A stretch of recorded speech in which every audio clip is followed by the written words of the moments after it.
प्यारे बच्चों नमस्कार। मैं कृष्णकांत त्रिपाठी अपने चैनल में आपका स्वागत करता हूं। 5 एक्सरसाइज पूरी कर चुके हैं हम लोग।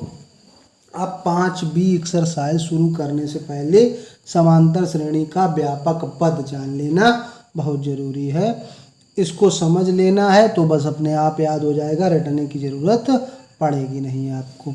समांतर श्रेणी क्या होती है हमने आपको बताया, एक ऐसी श्रेणी या ऐसा अनुक्रम जिसके दो क्रमागत पदों का अंतर समान होता है।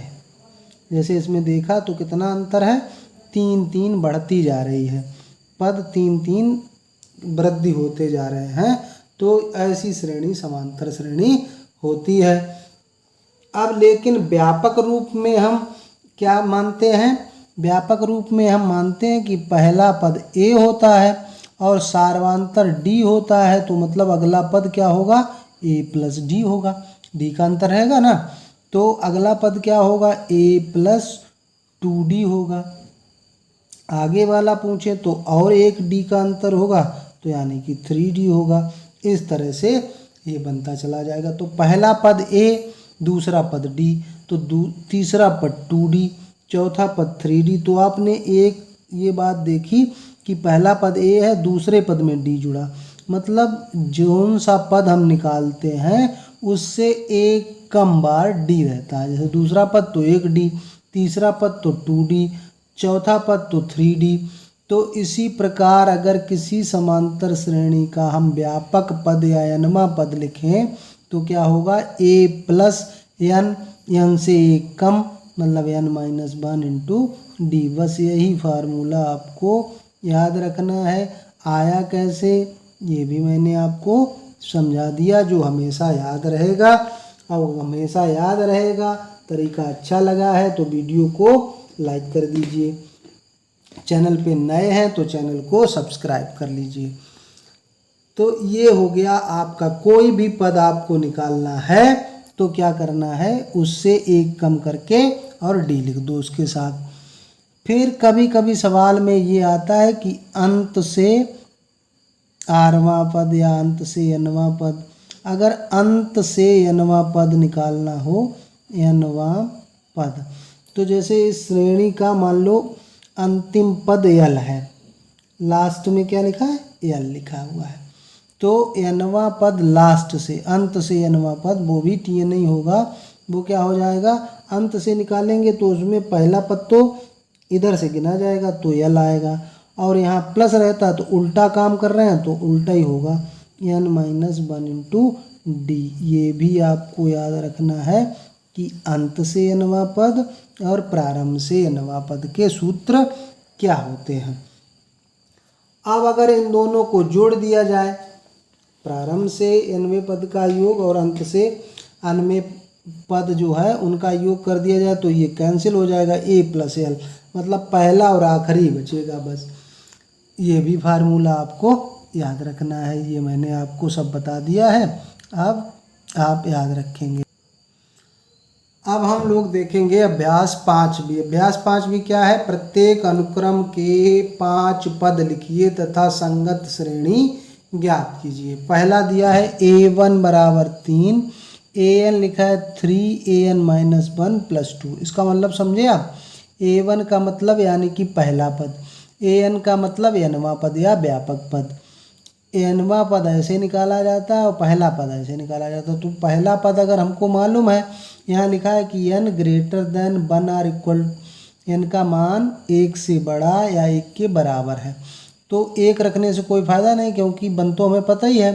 तो अगर हम n बराबर 2 रख दें, n में 2 रखने पर,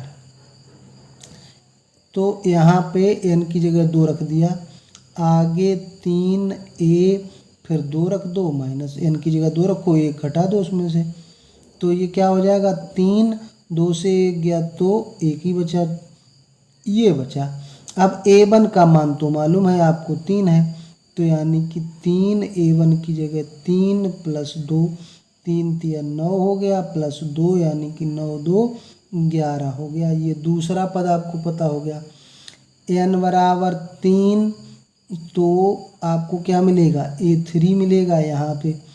फिर यहाँ पे क्या आएगा 3, और 3 से 1 घटेगा तो 2 मिलेगा, +2, यानी कि 3 और दूसरा पद क्या है 11 +2, 11 तिया 33 होता है, +2 करेंगे तो 35 आ गया। n बराबर 4 रख दीजिए तो क्या मिलेगा, A4 मिल जाएगा।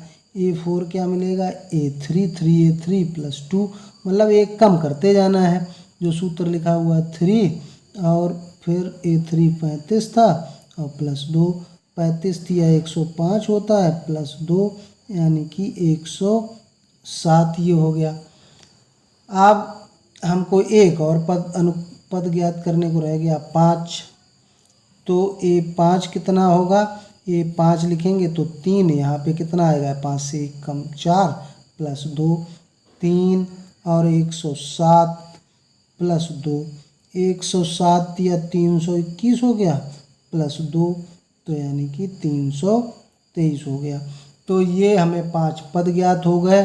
अब संगत श्रेणी उसने और पूछी है, तो संगत श्रेणी कैसे लिखोगे, संगत श्रेणी लिखेंगे, पहला पद क्या था 3, दूसरा पद कितना है 35, तीसरा पद नहीं, दूसरा पद है 11, दूसरा पद आया है हमारा 11, तीसरा पद आया है 35, चौथा पद आया है 107 और पांचवा पद आया 323। इस तरह से एक श्रेणी हमको एक अनुक्रम प्राप्त हो गया। दूसरे पार्ट में क्या लिखा है, A1 बराबर -1, यानी कि पहला पद -1 है, nवां पद उससे कम और n का भाग, n का मान क्या है 2 से बड़ा या 2 के बराबर, तो हम n की जगह पे 2 रखेंगे, A2 निकालेंगे, यानी कि हमने 2 रख दिया तो 2 से 1 घटेगा तो 1 बचेगा A1 और नीचे n की जगह 2, A1 का मान कितना है -1, ये हो गया -1/2। A3 अगर निकालें तो 3 से 1 घटेगा तो यहाँ 2 बचेगा बटे 3, A2 आ गया -1/2 और इसका बटा 3, तो -1/2 और 3 का गुणा हो जाएगा, यानी कि -1/6 आ जाएगा। ये हमको प्राप्त हो गया। अब A4 अगर हम प्राप्त करेंगे तो क्या आएगा, 4 से 1 घटा दो A3 आएगा अपान 4 आएगा। A3 है -1/6 और इसका इसमें गुणा हो जाएगा तो -1/24 आ गया। और पांचवा पद भी निकाल लो तो पांचवा पद क्या होगा, A4/5, A4 है -1/24 और उसमें 5 से गुणा हो जाएगा तो -24×5 120 होते हैं। और यही श्रेणी पूरी आप लिख देंगे। श्रेणी में क्या लिख दोगे, श्रेणी में जो पहला पद प्राप्त हुआ, पहला पद तो -1 है, दूसरा पद -1/2 है, तीसरा पद -1/6 है, चौथा पद -1/24 है, पांचवा पद -1/120 है। बस यही आपका आंसर हो गया भाई। और इसमें संगत श्रेणी, जैसे संगत श्रेणी लिखी हुई है तो श्रेणी क्या होती है, ये अनुक्रम हो गया। श्रेणी में एक चिन्ह लगा दिया जाता है, प्लस या माइनस का एक चिन्ह लगा देंगे तो यहाँ भी पर भी प्लस, फिर प्लस और फिर प्लस और फिर प्लस, ऐसे लिख दो। अगर कोई चिन्ह लगा के लिख देते हैं, अनुक्रम के पदों में अगर कोई चिन्ह लगा दिया जाता है तो श्रेणी बन जाती है। बस यही करना है आपको। पहला सवाल का सी पार्ट है, A1 बराबर A2 बराबर 2। इसका मतलब क्या हुआ कि पहला पद भी 2 है और दूसरा पद भी 2 है, इसका मतलब ये हुआ। और nवां पद कैसे लिखा जाता है, उससे पहले वाले पद से 1 घटा दो, ये होता है। और n का मान 2 से बड़ा है, तो 2 से बड़ा क्यों दिया गया, क्योंकि 2 पद तो दिया गया है। अब A3 अगर निकालें, A3 का मतलब क्या हुआ, n की जगह पे हमने 3 रख दिया, यहाँ 3 से 1 घटा दिया तो A2 बचेगा और उससे आपको 1 घटाना है। अब 2 तो आपको A2 तो 2 दिया गया है, 2 से 1 घटा तो आपका 1 बच गया। A3 तीसरा पद आ गया। चौथा पद हमको ज्ञात करना होगा तो 4 से 1 घटेगा तो 3 -1। अब तीसरा पद आपको मिला 1 और उससे 1 घटा दोगे तो आपको मिल जाएगा 0। अब 5वां पद और आपको निकालना है, तो 5वां पद का मतलब हुआ ये 4, उसमें से 1 घटाना है, तो ये हुआ 0 माइनस 1, तो इसको कहेंगे -1। तो ये 5 पद ज्ञात हो गए। अब श्रेणी अगर लिखनी है आपको तो पहला पद लिखो, पहला पद 1, फिर प्लस लगा दो, फिर दूसरा पद लिखो, पहला पद है 2, दूसरा पद है 2, तीसरा पद लिखो 1, चौथा पद 0, 5वां पद -1। इस तरह से ये श्रेणी चल रही है, श्रेणी प्राप्त हो गई आपको। दूसरा सवाल हमारा है, निम्नलिखित समांतर श्रेणियों में रिक्त खानों के पदों को ज्ञात कीजिए। अब ये एक समांतर श्रेणी लिखी, इसका पहला पद दूसरा पद गायब है, तीसरा पद है। तो समांतर श्रेणी है तो आपको पता है ये पहला पद है, ये दूसरा पद है, ये तीसरा पद है। आपको क्या पता है कि दूसरे पद से पहले पद का अंतर बराबर तीसरे पद से दूसरे पद का अंतर, ये समांतर श्रेणी में समान रहता है, सार्वंतर समान होता है। यहाँ पे हमने इसको x मान लिया, तो x - 2 बराबर 26 - x होना चाहिए।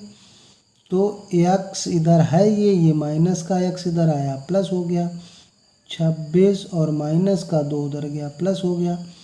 तो इसका मतलब 2x बराबर हो गया 28। तो x का मान जो है वो क्या हो जाएगा, 28/2 यानी कि 14 हो जाएगा यहाँ पे। तो 2 और 12 14, 14 12 26। तो जब भी कोई 3 संख्याएं दी हों तो आपको ट्रिक बताए देता हूँ कि बीच का पद अगर ज्ञात करना हो तो प्रथम और लास्ट वाले पद को जोड़ के आधा कर दो, बस आपका आंसर आ जाएगा। ये बहुविकल्पी प्रश्न के लिए ट्रिक है, आपको परीक्षा में आपको लगाना ऐसे है सवाल को, ये नहीं शॉर्ट ट्रिक से आप लगा आए, ठीक है।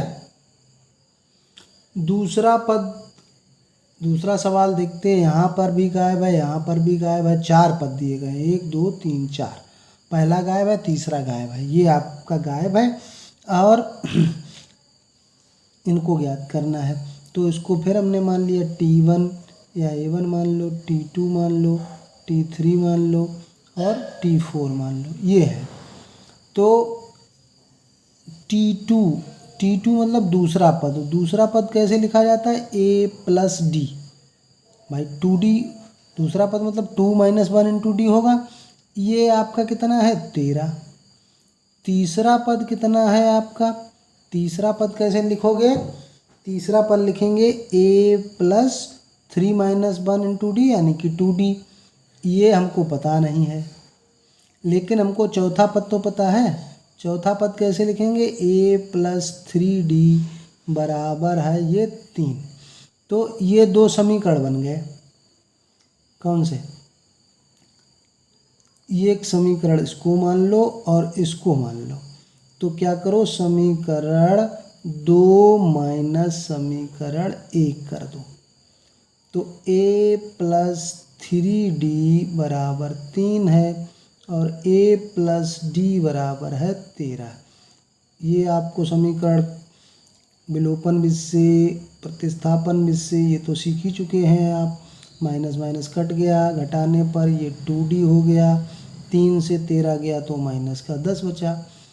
अब 3 से 13 गया तो -10 बचा, यानी कि D बराबर आपको पता चल गया -5 है, यानी कि -5 5 होता जा रहा है इसमें। तो इसमें -5 जब हुआ होगा तो